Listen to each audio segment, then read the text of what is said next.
is Squeeb, and welcome to my podcast. Today, I have a very special guest, a plant from the planet Plant. My guest today is Toby, which is not short for Tobias. It is short for what is it? What is it short for, Toby? Telepathy. Tobathy. Okay, I want to make sure I have the pronunciation correct. Mhm. And Thank you. of course, I'm always trying to be very sensitive on this podcast. And one thing that I think is important to get out of the way early is that I do have a history of eating scream plants, a a talking plant. Yeah. I'm I was using plantcestry.com, my birthday money. That was my present. And I'm a little bit scream plant. I'm like some sort of percent, so you're not gonna eat me, right? Oh no, or as long as you're not 100%. No. No. The thing is, I can only eat the juices of the scream plant. Everything else just kind of lives inside of me. It's not really nutritious. So as long as you don't have and also you're my friend. I'm not gonna eat my friends.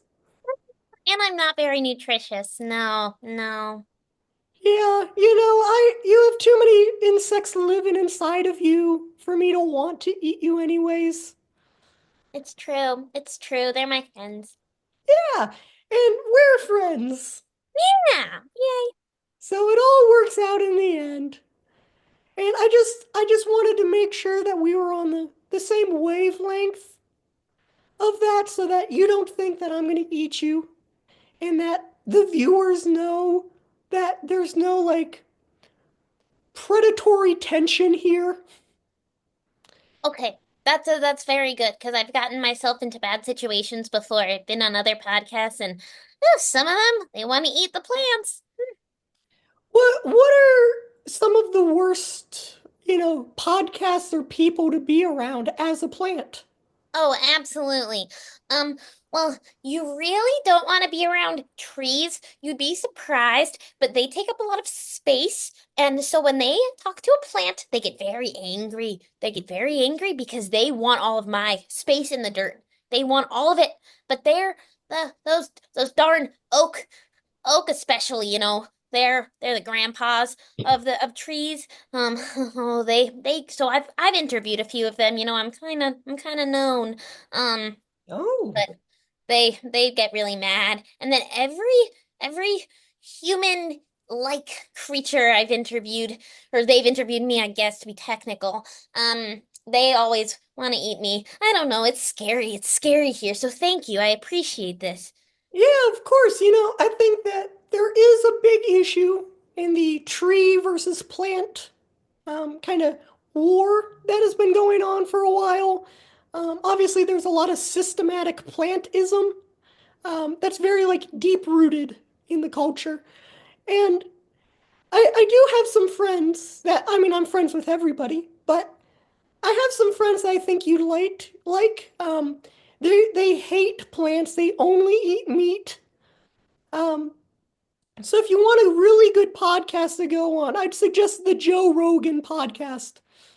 I'll take a listen. Yeah, I do not think you'd like liberals. They they're such vegans, especially on Earth. Oh man. Well, a lot of my friends have been trying to go to Earth lately, but that oxygen there, like I don't respirate, I don't photosynthesize like they do. So Earth, I stay away from Earth. So when you mention oxygen and photosynthesis and stuff, is Earth like the best place to be for that? Well, that's a great question, Squeeb. You see, a lot of plants would say that because there's so much oxygen in the atmosphere. But I am different, you see. I am anaerobic. I like xenon. I like the noble gases, the right side of the periodic table. Yeah, we have those. So I don't want to go to Earth. I don't even know if I'd survive there. Oh Crazy. wow. Mhm. So, would you say that Earth is like a young plant moving to Los Angeles or New York to try and follow their dreams? Oh wow, that's a really beautiful metaphor. I'd heard of Los Angeles and New York and those places when I was learning about Earth. But I guess for me, you could say that I'm just a rural plant. I'm afraid of going to the cities that exist on Earth. So that's why I'm just a rural plant, and all these other plants are city plants, and they just run towards Earth. But not me, not me. Yeah, I could see that being really hard for you. Hmm. And there might be like one or two places on Earth that you could live just with all the pollution. It's not fully Oh, oxygen. Especially if you like the noble gases, I could see you living in Queens. Because you, you get it. I'm sure get there's a it. You're reason. a jokester. Yeah, I've done stand up once or twice. Ah, I didn't get a big laugh, but I did it. yeah, yeah. And how does a plant move? Ah, yes, that's an excellent question. It's kind of a sensitive topic, because we have to dig up our soil, so it's kind of it's a bit humbling. It's quite the process. You just kind of get yourself into a bucket, and then you get on like a spaceship or like a plane, or it depends on if you're traveling to a different planet, different universe. It all depends, but it ultimately revolves around digging up your soil. It's quite the ordeal. I don't care for it, but I've done it once or twice. So, for the listener who is unaware, has never seen a plant move before, and I mean, maybe in the wind a little bit, um, but not physically. So, when you dig out the soil, are your leaves like hands and arms for it? Are those how you move? Or are the roots kind of like your feet that like waddle along on the soil? Oh, you see, so this is an excellent question that I get asked a lot.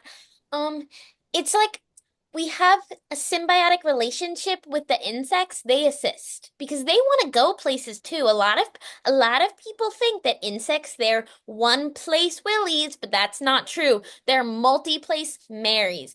Insects like moving around, and so they actually, ants quite powerful. They dig up for us. So I'm not really doing anything. I'm just talking to them and telling them what to do, and they do it. It's kind of nice, but also weird. Yeah. Wow. Wow. So you have the symbiotic relationship where when you want to move, you have to get another species to dig you up and move you for you. Yep. It's quite the weird evolutionary system I've gotten myself warped into. Wow. Wow. Now, on Earth, the many times that I visited, you'll have a lot of humans that'll dig up plants. They'll put them in pots, they'll move them around. Um, they'll sell them at Home Depot, in stores. Home Depot? Yeah. Home Depot. I gotta look into that.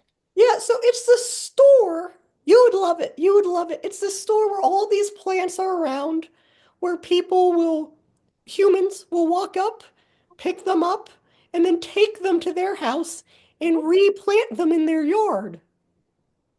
How convenient. Yeah. And they also, I know you hate trees.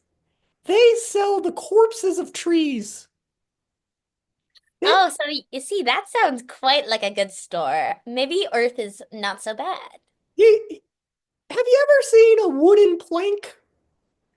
A wooden plank. Oh, like on the pirate ships. Yeah. Oh, yeah. Those are all trees. Oh, this is excellent news. Yeah, so Home Depot, what they do is they cut down a tree and then they chop it up into hundreds of these planks of different sizes. So you have 2x4s, which is 2 inches tall and 4 inches wide, Mm. or like a 2x8, which is really wide and like skinny. And and also paper. Paper is trees. Huh, you know? I never realized that. That's great. That's good. That's good. Yeah. Get those trees out here. I don't really have an insult for trees. They're trees, that's the insult around here. We say you're being a tree. Uh, yeah, I get it. You know. So I'm curious as well, in the hierarchy of plant society, is there a system of like this type of plant is on top? Like, I know you don't like trees, but how about like a fern or weeds or mushrooms? Are there any other like feuds or alliances?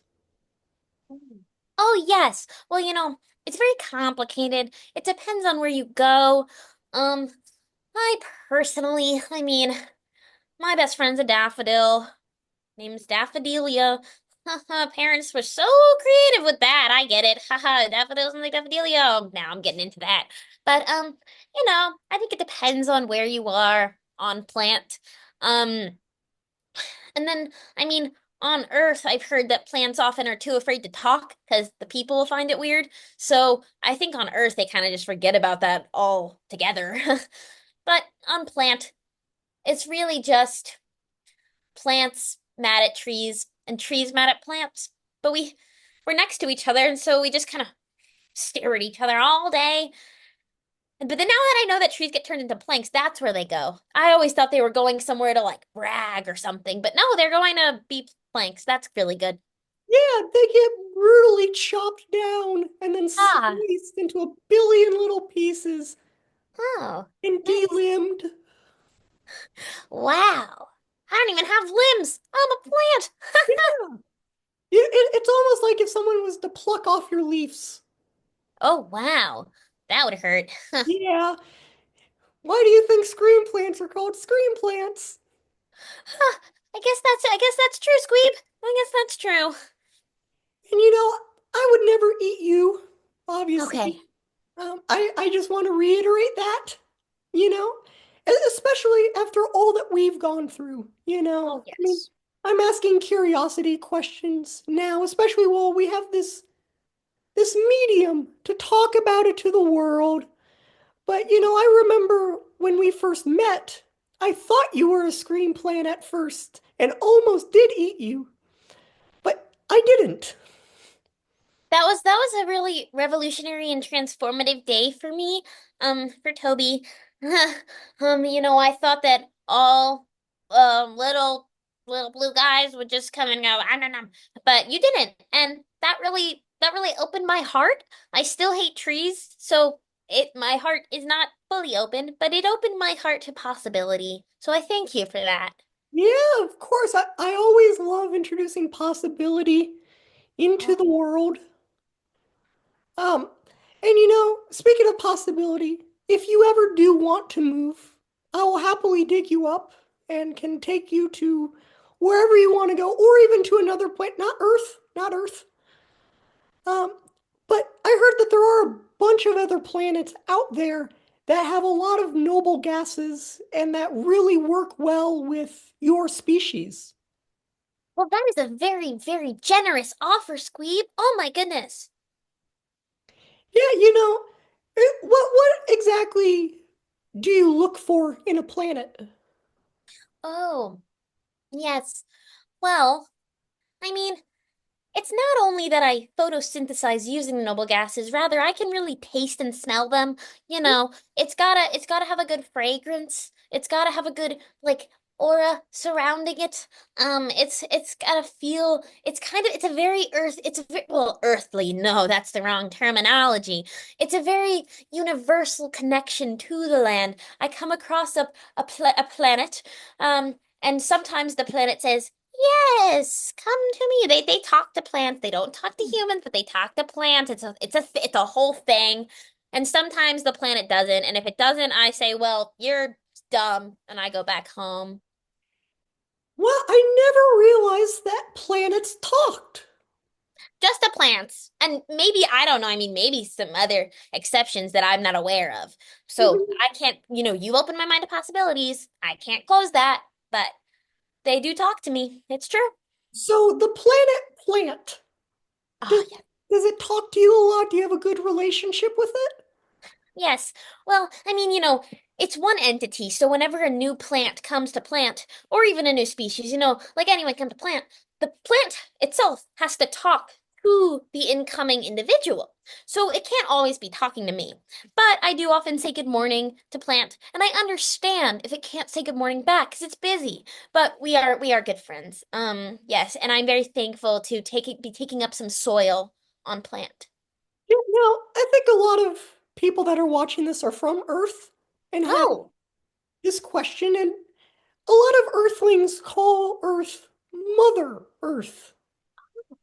Is that an accurate representation of our planet? Or is that more so like, is Earth not a mother figure? Is it more of a like cranky aunt or like an angry grandpa? Like what are some of the conversations that either you've had with Earth or have heard about other plants having with Earth? Well, you see, my best friend Daffodilia spent some time on Earth. Apparently, Earth is quite kind. I'll give it that. Even though it's oxygen, it's quite kind.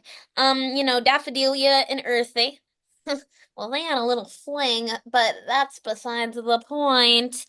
But I've never spoken Earth? directly to. Oh, yes, the Daffodilia and Earth. Wow. Yeah, I know. I was surprised too. So in plant world, how is a hookup possible? Oh, that's an excellent question. It's all about the roots. It's so that's like, our main way of connecting because we don't really like move. We move with the wind. Sometimes the wind helps, but it's typically all in the roots. And so if you're planted on Earth, oh, you're connected to Earth. At least, well, that's Daffodilia's experience. But I mean, on plant. It's the roots, it's the symbiotic relationship with the insects, it's the wind, it's the noble gases, it's we're all friendly on plant. So is being planted in the soil just one big old fucking suck? Yes. What? Now, are you having sex with the other plants around you, or is it just the planet itself? Or, like, do roots have to be touching to be involved with other plants? So that's an excellent question, and I think it also is it depends. It depends on your definition, um, like Hmm. of sex in this case, and but inherently in my experience it's been the roots because that's where our neurons lie. um my brain, it's a good one. I got a good brain. I'm smart. I'm a smart plant. People will tell you Toby's a smart plant. Yes, it's true, but it's very much about if the roots touch, typically, at least in my experience. So, a lot of root play going on there. And I know that I don't know how this works on other planets, but if another plant is growing on top of something like moss on a tree or mushrooms that grow like against another plant or a tree or something like that, are those like pair bonding or is it more romantic? That, my friend, is what we call marriage. Wow. Yeah. And you mentioned the insects as well. Are the insects also a marriage, or is that more of a hookup? Well, it's not that we are having relations with the insects, it's more they're assisting with our Mm. relations with the other plants. So they're kind of an assisting factor. And then I don't really know. I didn't go to school, so I didn't really learn about insect stuff. But they're getting some sort of benefit. It's symbiotic, something and other. But I don't know. I didn't learn about it. So are insects kind of like the sex toys of the plant world? You could say. You see, I've never thought about it in that way, but you definitely could say that. Wow. They are very helpful, except they sometimes have a mind of their own, and that I think is maybe unusual for the types of sex toys that are on planet Earth that I've heard about. Yeah, they're very more simplistic and manual than they are Wow. um, sentient. Can't imagine that. Yeah, I've heard that it's rough for them. Well, in Mm. multiple ways sometimes. I see what you're doing.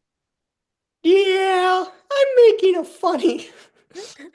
Well, I like funnies. You know what they say about Toby around the bunch. Toby's smart and Toby's funny.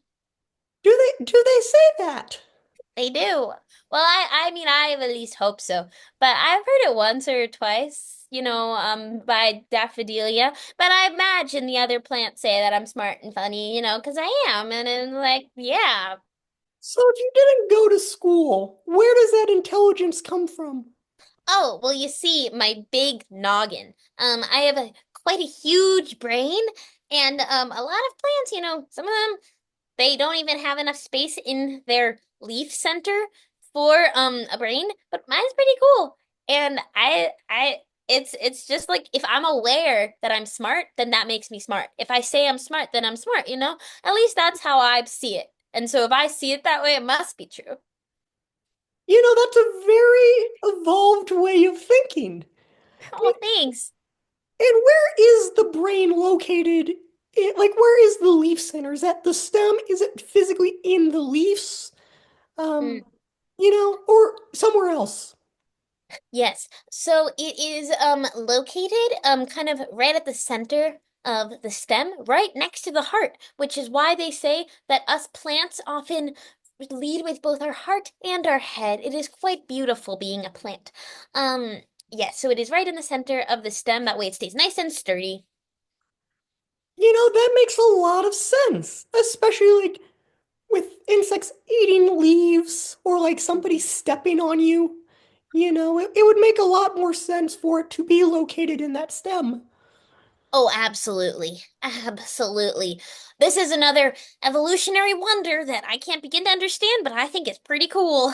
Yeah. And for your plant species and for you personally, how do the seasons affect you? Yes. Oh, that's a wonderful question. See, I'm a friend of the seasons, all four of them, so they're nice to me. It's similar to plants, like talk to me, like I'm one with nature, you know? Um, I personally, fall has been a little bit of a diva recently, and I don't appreciate that. Um, but it's okay because the only thing that I shed are my leaves. Some plants, if you're a mean plant, you might like die during a season. I'm not mean. I am kind to the weather, and so the weather is kind to me. So, when you die during a season, when you come back, right? Because a lot of plants, they'll die for the winter and then reborn in the spring. But it's Mhm. that same plant, right? It doesn't regrow a new one. Is that the same being, or does a soul take over that body? So it typically is the same being, but I've seen some come back after winter changed. Oh, Something changed them and they're not themselves. And I don't know what that is about, but it is quite sad. And it is quite frightening. I don't know why it happens, but one day, little old tomato plant John was a kind gentleman. And the next day, the angriest tomato you've ever seen? I don't know. I don't know what it does. wow. It almost seemed like he got rotten. You could say that, Squeeb. You could say that. And you mentioned that fall's being a diva right now. Do Yes. all of the seasons have their own personalities? Do you have different relationships with each season? Oh, yes. Well, so when one season is taking over your plant, well, your planet, I'm just so used to saying your plant because my planet's plant. The season kind of engulfs the atmosphere, and it's really quite a cool scenario. And I talk to it, once again, it's busy. Sometimes even Earth, excuse my language. I meant plant. Sometimes even plant and the season will talk to each other. So it is its own being. And then it trades off and goes to a different planet. And there's a few different versions of fall, winter, spring, summer, because, there there's a lot of planets out here in the multiverse. There's a quite a lot. But personally, I really like our spring. Our spring is my friend.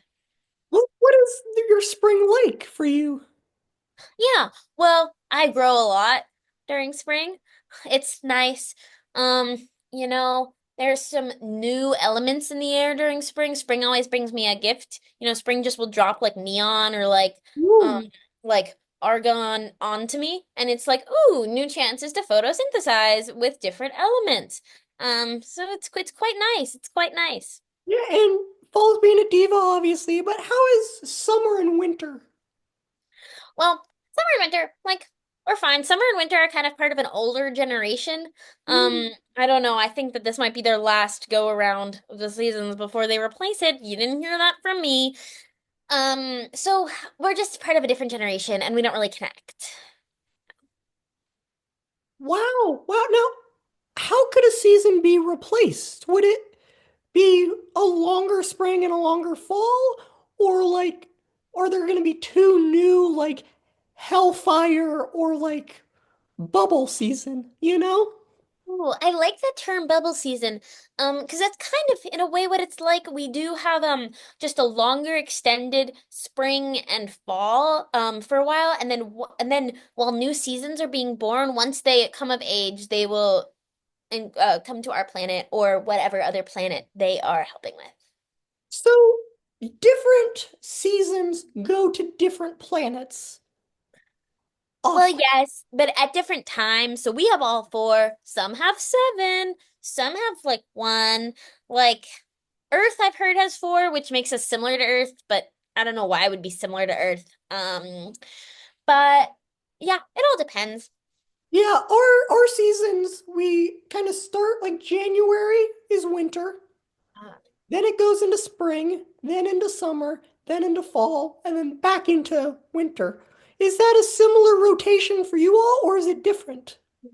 Well, our longest period of time is spring, just because we're plants.